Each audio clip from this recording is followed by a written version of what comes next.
Hi, everyone. Well, we have made it to the end of the book of Judges, and wow, what an ending this is.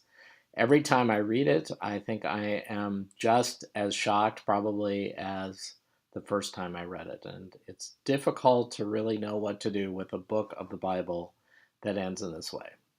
So, what are we to make of this story? A story that is commonly referred to, at least among Bible scholars, as the worst story in the Bible. And I think it certainly is right up there. So, this time around, I did have a few general thoughts, and you can take them for what they're worth. I think reading this story together with the story of Micah in the previous chapter and thinking more about the role of Levites in general, I have focused on that probably more this time than I have in the past. And what I've thought about is the fact that the Levites are supposed to be the religious professionals of the time, of this particular way of Israelite society governing itself. The Levites do have an inherited office. So we've talked a bit about inherited offices and some of the problematics behind those. Um, but I would say the Levites, in at least these last several chapters, do not provide any moral character or any religious stability to the people, at least not these people. And then if we go on into the book of Samuel and First Samuel, again, it's the religious professionals, the people that are supposed to be in charge, that seem to really be falling down on the job. So rather than providing moral stability, moral guidance, even guidance in terms of worship, they're really not there. They're completely absent, asleep at the wheel, if you will, or just the opposite, sort of subverting the things that they are supposed to stand for. So there's a real, I guess, indictment here of religious professionals in Israelite society, I would say. So that's one thing.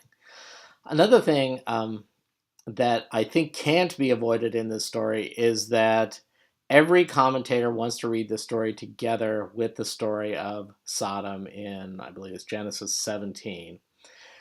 And it's impossible not to do this. When you read the two stories there, and I think both Webb and even Ryan and I'm sure Phyllis Tribble all point out the fact that even some of the phrases are exactly the same, some of the events are exactly the same. These two stories are very similar. But I think one thing that the commentators fail to do enough of is sort of draw that parallel out to its logical conclusion. So if you think of the story of Sodom and Gomorrah as a story of a people that deserved their destruction, the story of a city where there weren't even 10 righteous people living in it, and so they ended up being destroyed. It's as if Israel is saying, hey, you know how bad the Canaanites are, and remember that one really horrific story that we have about how bad the Canaanites are? Um, well, hey, here's a story from our own history that's not only just as bad, I would say even worse than the story of, of Sodom and Gomorrah, excuse me. So, if the people of Sodom deserved fire and brimstone raining down on them, how much more so Israelites, who are in essence supposed to know better, that they basically did the exact same thing, only worse. So aren't they also worthy of the same type of destruction? So again, reading these stories as sort of a confession of sinfulness by the Israelites, I don't know. I tend to think that this falls in that vein in some sense. It's the Israelites telling us readers that, um, really, when push comes to shove, there really isn't much difference between us and Canaanites. We don't have any special claim to moral superiority, and just because we're chosen by Yahweh doesn't make us any better people. So just some thoughts about that. You can think about that. Also, these chapters, I think, provide an interesting picture of what it means and what it looks like when a society just completely turns on itself based on the actions of one instigator, however you want to read that part of the story, and just shows us what that looks like. And as I've mentioned before, we've had a lot of hints in the book of Judges thus far about intertribal strife, intertribal conflict, skirmishes, even that have come up here and there. This is what it looks like for a people to be divided against itself. And if there were skirmishes in the past, this is full blown civil war. I think I've even called it civil war in the syllabus. So it's interesting how civil wars get started and what it takes to set people off. So I think that deserves some more thought and some more contemplation as well. And finally, I have to think again. We've talked a lot about male characters versus female characters in the book of Judges, and how in many cases the female characters seem almost better leaders. They seem, in the case of Manoah's unnamed wife, kind of smarter than Manoah. And in some sense, the women have been showing up the men thus far in Judges.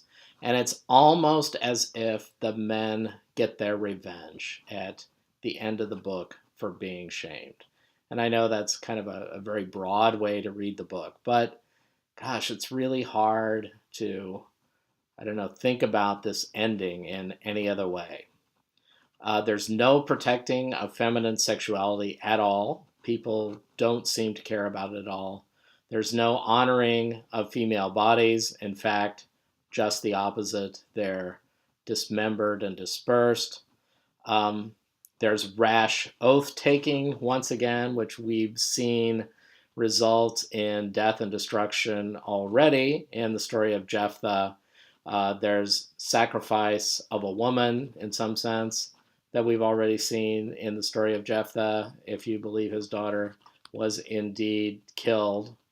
So it's all kind of the bad stuff that we've seen in Judges, only now just exploding or under a microscope or something, where it's just taken off and taken on a life of its own.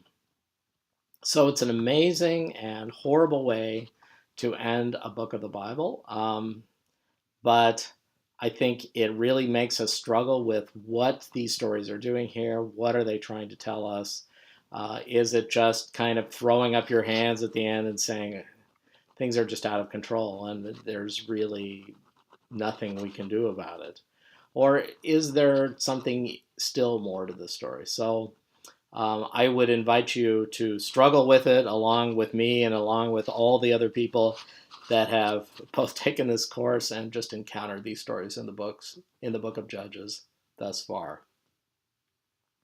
Honestly, I don't know if I have much else to say about these passages. Again, they just shock me every time I read them. Now, because of the subject matter, if you like, you can opt out of this week's question and answer if you so choose.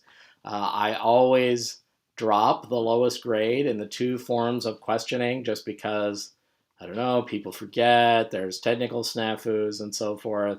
So if you'd like to take your lowest grade in this particular unit, please feel free to do this just because the subject matter is so horrific. So that's perfectly fine with me.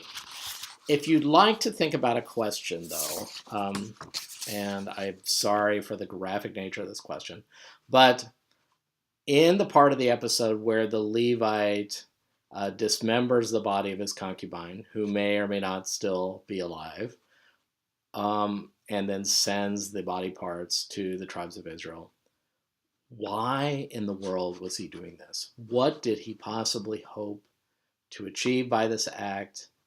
And do you think he achieved his objective? Or what in the world do you think is going on here? So I know that's a tough question to wrestle with this week. And if you'd like to write on something else, please feel free. Something else from this passage. Anyway, I'll have one more first impressions video for you, which will actually be, I guess, our last impressions. But thank you for sticking with the course thus far. Everybody's done a marvelous job of continuing to interpret and struggle with these texts along with your fellow course participants. So I really, really, really appreciate your effort and your stick-to-itiveness. Sometimes that's hard in an online course, but you've all done an awesome job. So take care. Good luck with your papers. I hope you've started working on them, started struggling with that task as well. So talk to you soon. Bye-bye.